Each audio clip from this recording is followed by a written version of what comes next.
بسم الله الرحمن الرحيم. الحمد لله الذي أنزل على عبده الكتاب ولم يجعل له عوجا قيما لينذر بأسا شديدا من لدنه ويبشر المؤمنين الذين يعملون الصالحات أن لهم أجرا حسنا ماكثين فيه أبدا وينذر الذين قالوا اتخذ الله ولدا ما لهم به من علم ولا لآبائهم كبرت كلمة تخرج من أفواههم إن يقولون إلا كذبا فلعلك باخع نفسك على آثارهم إن لم يؤمنوا بهذا الحديث أسفا إنا جعلنا ما على الأرض زينة لها لنبلوهم أيهم أحسن عملا وإنا لجاعلون ما عليها صعيدا جرزا أم حسبت أن أصحاب الكهف والرقيم كانوا من آياتنا عجبا إذ أوى الفتية إلى الكهف فقالوا ربنا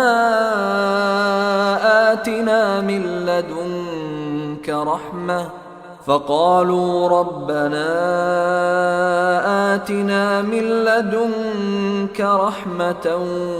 وهيئ لنا من أمرنا رشدا فضربنا على آذانهم في الكهف سنين عددا ثم بعثناهم لنعلم أي الحزبين أحصى لما لبثوا أمدا نحن نقص عليك نبأهم بالحق إنهم فتية آمنوا بربهم وزدناهم هدى وربطنا على قلوبهم إذ قاموا فقالوا ربنا رب السماوات والأرض لن ندعو من دونه إلها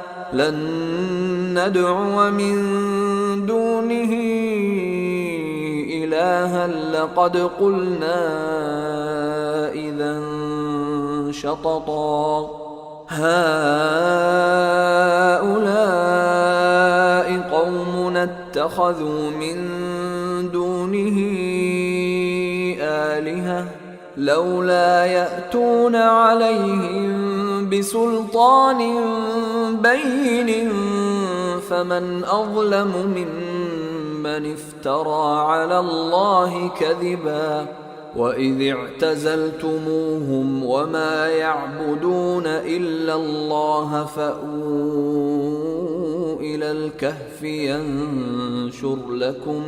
ينشر لكم ربكم من رحمته ويهيئ لكم من أمركم مرفقا وترى الشمس إذا طلعت تزاور عن كهفهم ذات اليمين وإذا غربت تقرضهم ذات الشمال وهم في فجوة منه ذلك من آيات الله من يهد الله فهو المهتد ومن يضلل فلن تجد له وليا مرشدا وتحسبهم أيقاظا وهم رقود ونقلبهم ذات اليمين وذات الشمال وكلبهم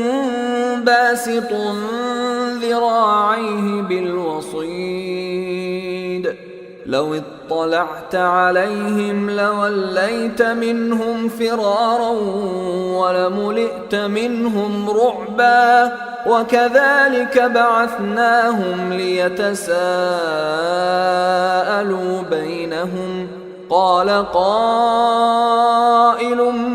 منهم كم لبثتم قالوا لبثنا يوما أو بعض يوم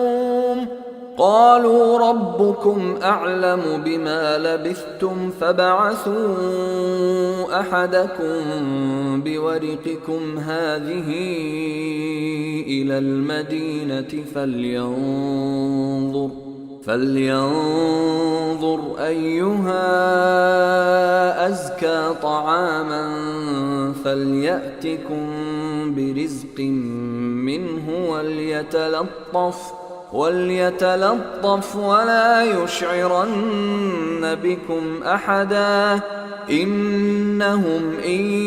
يظهروا عليكم يرجموكم أو يعيدوكم في ملتهم ولن تفلحوا إذا أبدا وكذلك أعثرنا عليهم ليعلموا أن وعد الله حق وأن الساعة لا ريب فيها إذ يتنازعون بينهم أمرهم فقالوا ابنوا عليهم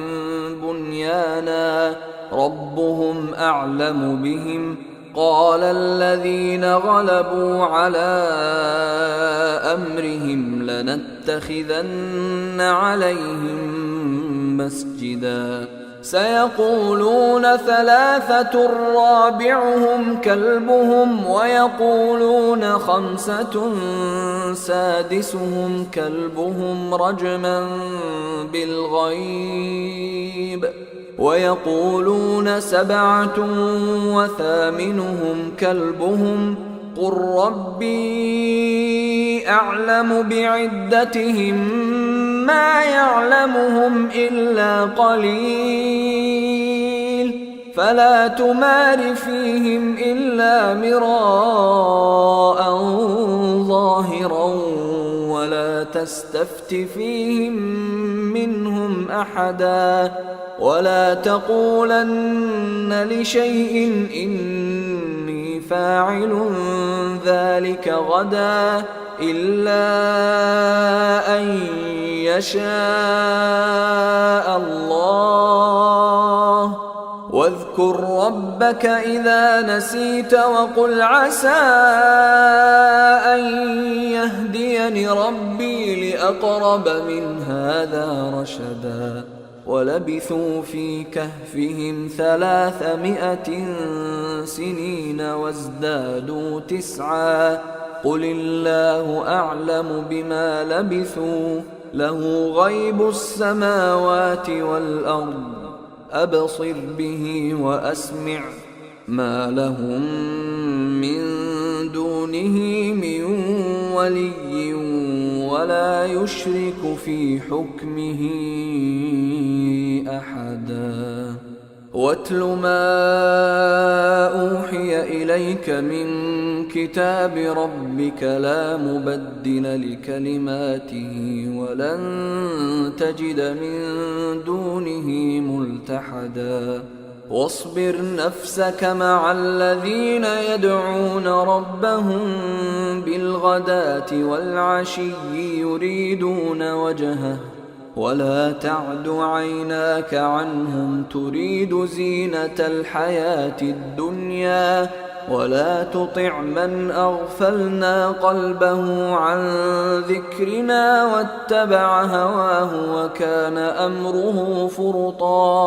وقل الحق من ربكم فمن شاء فليؤمن ومن شاء فليكفر إنا أعتدنا للظالمين نارا أحاط بهم سرادقها وإن يستغيثوا يغاثوا بماء كالمهل يشوي الوجوه بئس الشراب وساءت مرتفقا إن الذين آمنوا وعملوا الصالحات إنا لا نضيع أجر من أحسن عملا أولئك لهم جنات عدن تجري من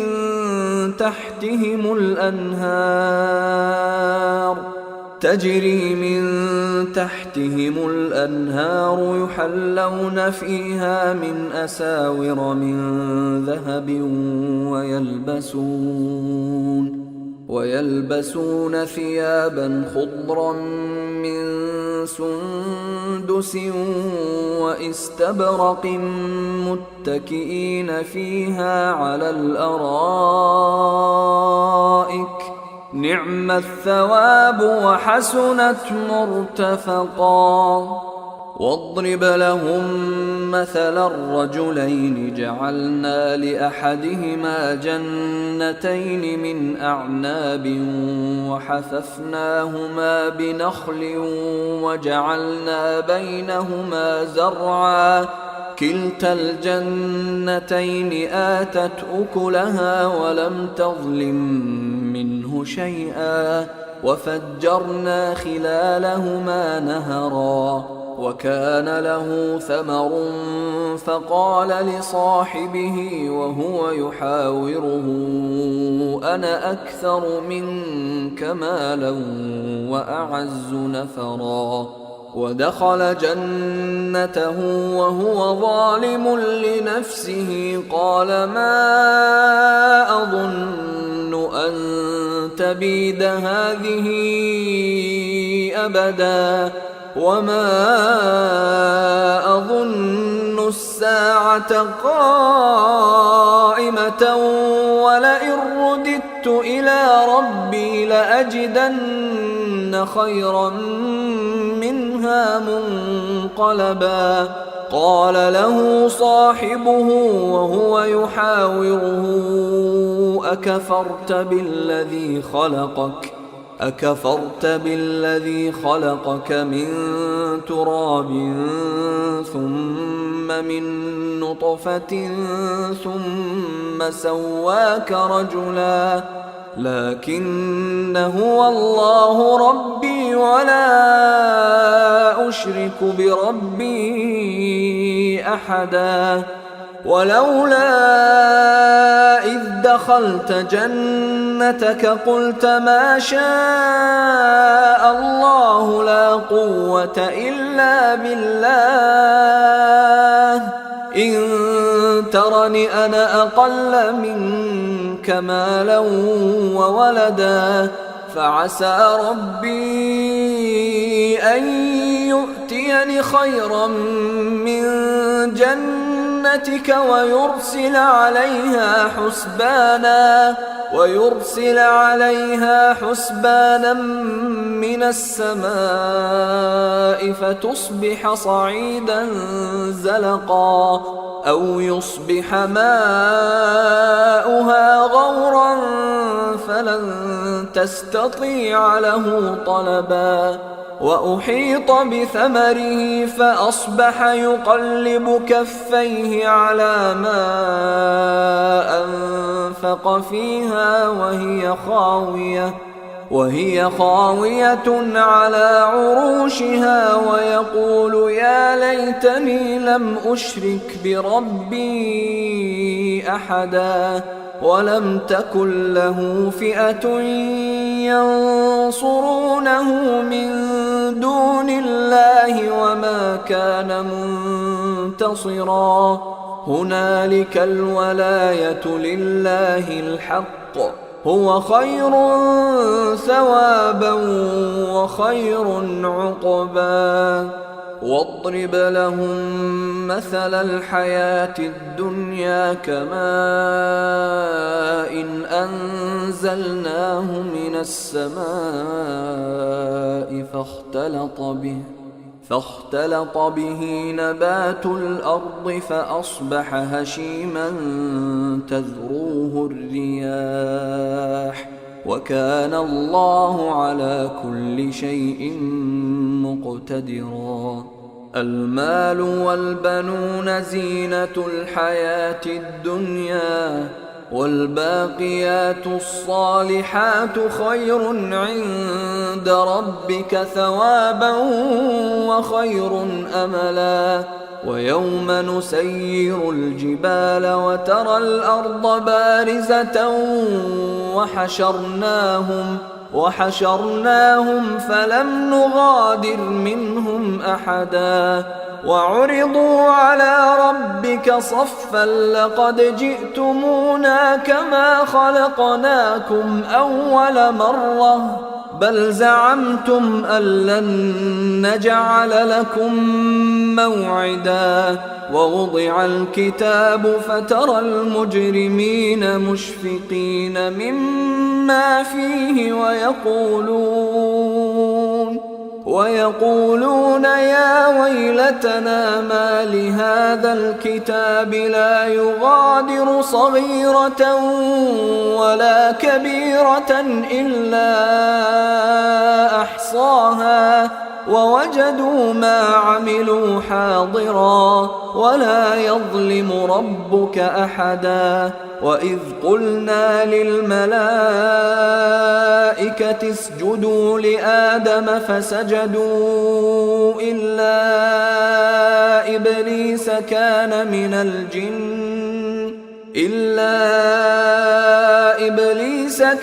من الجن ففسق عن أمر ربه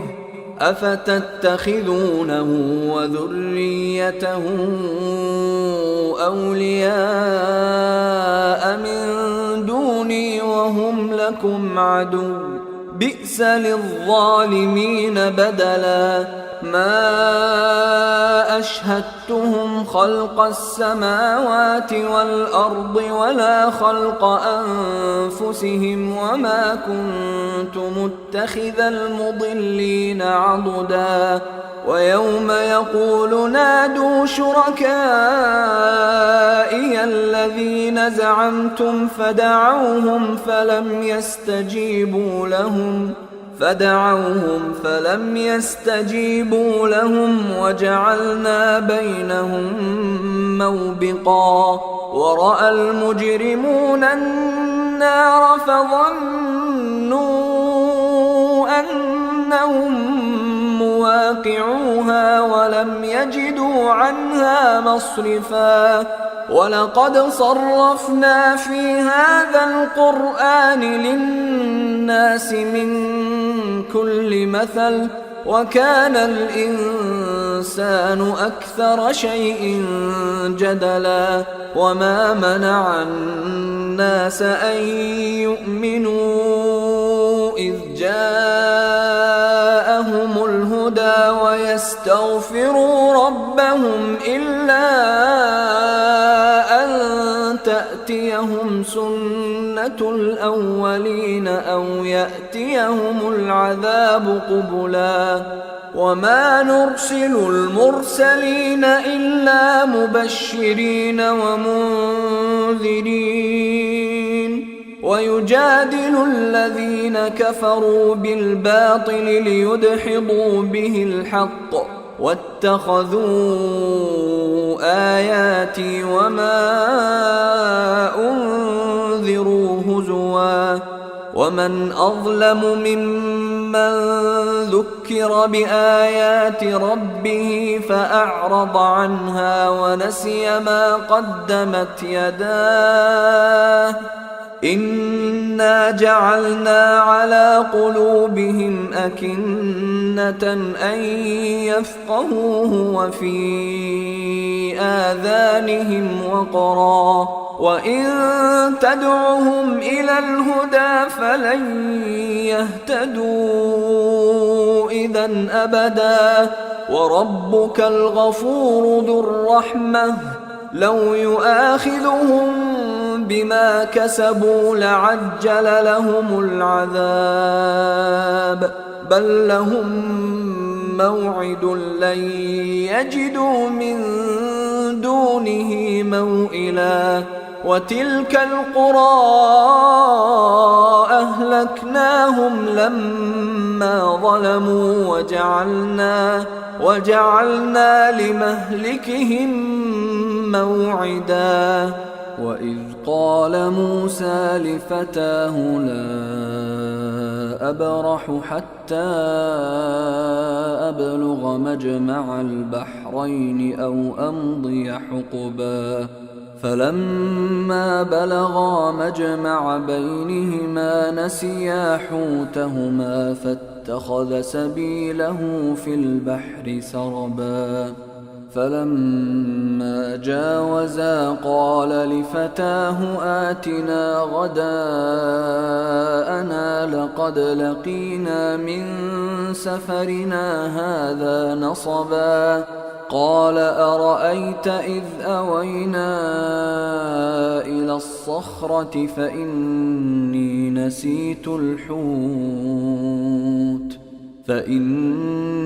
نسيت الحوت وما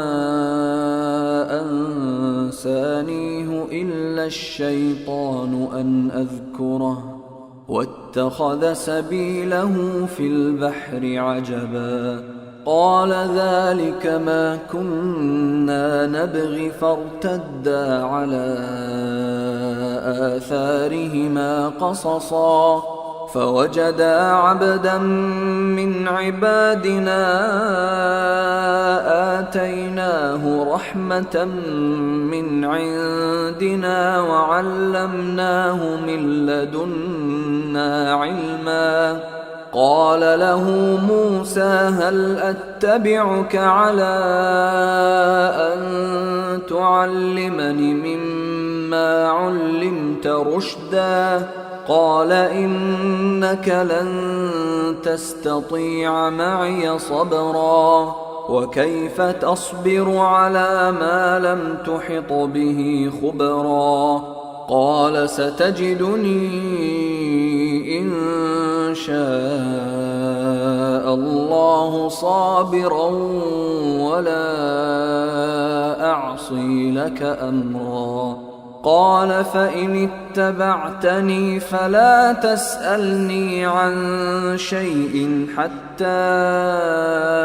أحدث لك منه ذكرا فانطلقا حتى إذا ركبا في السفينة خرقها قال أخرقتها لتغرق أهلها لقد جئت شيئا إمرا قال ألم أقل إنك لن تستطيع معي صبرا قال لا تؤاخذني بما نسيت ولا ترهقني من أمري عسرا فانطلقا حتى إذا لقيا غلاما فقتله قال أقتلت نفسا زكية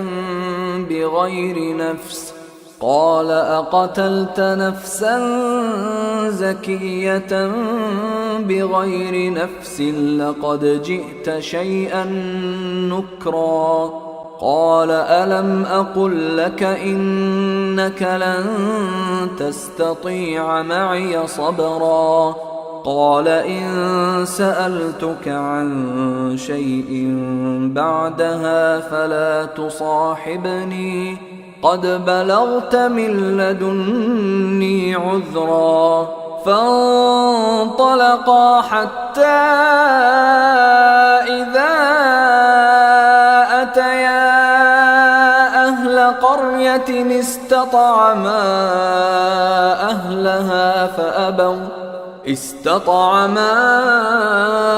أهلها فأبوا أن يضيفوهما فوجدا فيها جدارا يريد أن ينقض فأقامه قال لو شئت لاتخذت عليه أجرا قال هذا فراق بيني وبينك سأنبئك بتأويل ما لم تستطع عليه صبرا أما السفينة فكانت لمساكين يعملون في البحر فأردت أن أعيبها وكان وراءهم ملك يأخذ كل سفينة غصبا وأما الغلام فكان أبواه مؤمنين فخشينا أن يرهقهما طغيانا وكفرا فأردنا أن يبدلهما ربهما خيرا منه زكاة وأقرب رحما وأما الجدار فكان لغلامين يتيمين في المدينة وكان تحته كنز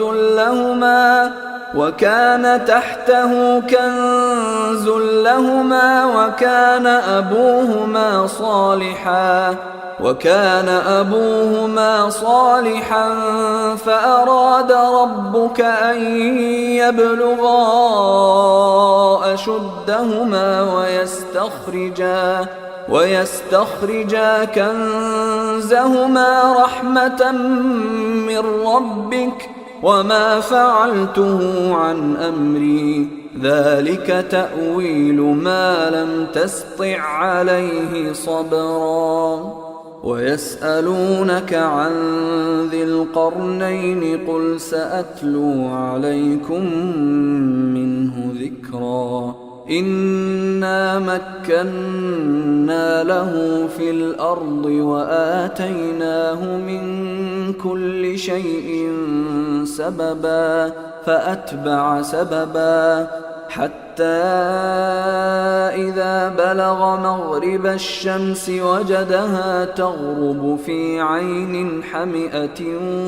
ووجد عندها قوما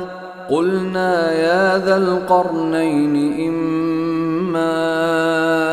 أن تعذب وإما أن تتخذ فيهم حسنا قال أما من ظلم فسوف نعذبه ثم يرد إلى ربه فيعذبه عذابا نكرا وأما من آمن وعمل صالحا فله جزاء الحسنى وسنقول له من أمرنا يسرا ثم أتبع سببا حتى إذا بلغ مطلع الشمس وجدها تطلع على قوم لم نجعل لهم من دونها سترا كذلك وقد أحطنا بما لديه خبرا ثم أتبع سببا حتى إذا بلغ بين السدين وجد من دونهما قوما لا يكادون يفقهون قولا قالوا يا ذا القرنين إن يأجوج ومأجوج مفسدون في الأرض فهل نجعل لك خرجا على أن تجعل بيننا وبينهم سدا قال ما مكني فيه ربي خير فأعينوني بقوة أجعل بينكم وبينهم ردما آتوني زبر الحديد حتى إذا ساوى بين الصدفين قال انفخوا حتى إذا جعله نارا قال آتوني أفرغ عليه قطرا فما استطاعوا أن يظهروه وما استطاعوا له نقبا قال هذا رحمة من ربي فإذا جاء وعد ربي جعله دكا وكان وعد ربي حقا وتركنا بعضهم يومئذ يموج في بعض ونفخ في الصور فجمعناهم جمعا وعرضنا جهنم يومئذ للكافرين عرضا الذين كانت أعينهم في غطاء عن ذكري وكانوا لا يستطيعون سمعا أفحسب الذين كفروا أن يتخذوا عبادي من دوني أولياء إنا أعتدنا جهنم للكافرين نزلا قل هل ننبئكم بالأخسرين أعمالا الذين ضل سعيهم في الحياة الدنيا وهم يحسبون أنهم يحسنون صنعا أولئك الذين كفروا بآيات ربهم ولقائه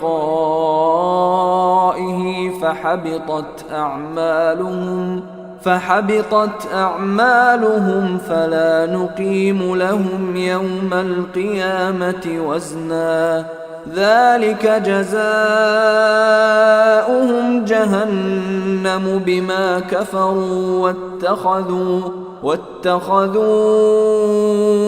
آياتي ورسلي هزوا إن الذين آمنوا وعملوا الصالحات كانت لهم جنات الفردوس نزلا خالدين فيها لا يبغون عنها حولا قل لو كان البحر مدادا لكلمات ربي لنفد البحر قبل أن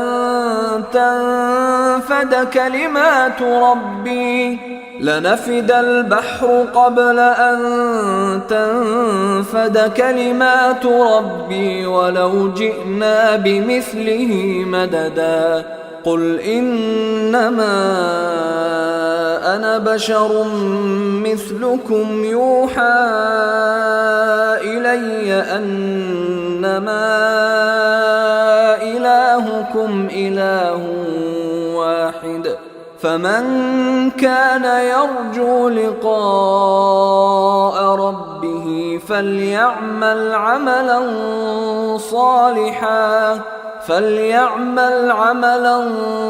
صالحا